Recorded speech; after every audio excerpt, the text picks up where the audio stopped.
پاس حوض کوثر پر وارد ہوں گے۔ چونکہ مجلس مسلسل کئی ہے، میں نے اسی موضوع کا انتخاب رکھا۔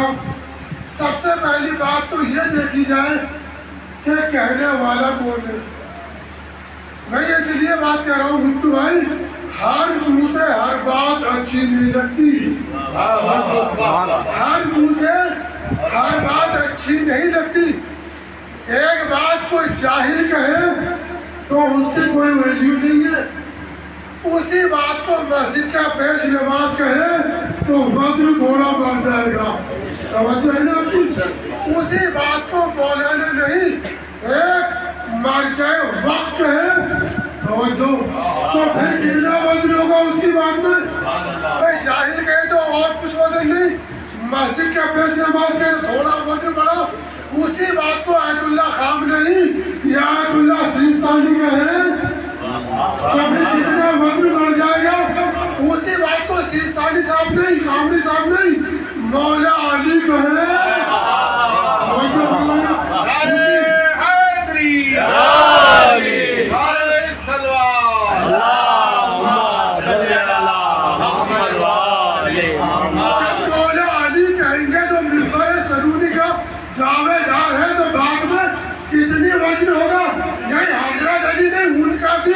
استاد یہ کہے توجہ کون ہے؟ حضرت علی کا استاد پیغمبر اسلام کہے کہ میں دو چیزیں چھوڑ کے جا رہا ہوں، نہیں لفظ بدل کے رکھے تھا، کہنے والا وہ ہے جو پڑھنے نہیں آیا سب کو پڑھانے آیا ہے، توجہ پڑھنے نہیں آیا پڑھانے آیا، سیکھنے نہیں آیا سب کو سکھانے کے لیے آیا ہے، تو اس کے الفاظ میں کتنا وزن ہوگا۔ صلوات پڑھیں گے بابا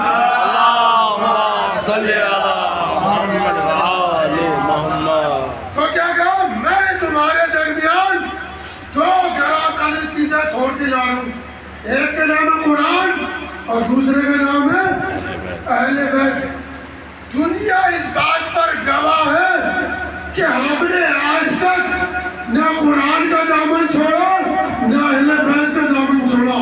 بیداری سے سنیے گا، دنیا پوری کائنات گواہ ہے، وہ لوگ جو مجلسوں میں آتے ہیں جن کا مجلسوں سے کوئی مطلب ہی نہیں ہے، وہ کیا قرآن کو سمجھیں گے اور کیا اہل بیت کو سمجھیں گے؟ وہ نہیں سمجھ سکتے۔ دیکھیں دلیل کیا ہے، کہیں گے مولانا بات تو بڑی کر رہے ہیں، کوئی دلیل ہے نہیں۔ ہمارے یہاں جتنے بھی پروگرام ہوتے ہیں توجہ رکھیے گا، جتنے بھی پروگرام ہیں چاہے محفل ہو چاہے مجلس ہو، ممبر پر آنے والا خطیب آتی کہتا ہے فاتحہ، توجہ کیا کہتا ہے؟ فاتحہ۔ فاتحہ الحمد کا دوسرا نام ہے، اس کے بعد اپنی تقریر شروع کرتا ہے، یہ اس بات کا اعلان ہے ہم اپنے پروگرام میں اہل بیت کو بھی ساتھ رکھتے ہیں اور قرآن صلوات پڑھیں گے بابا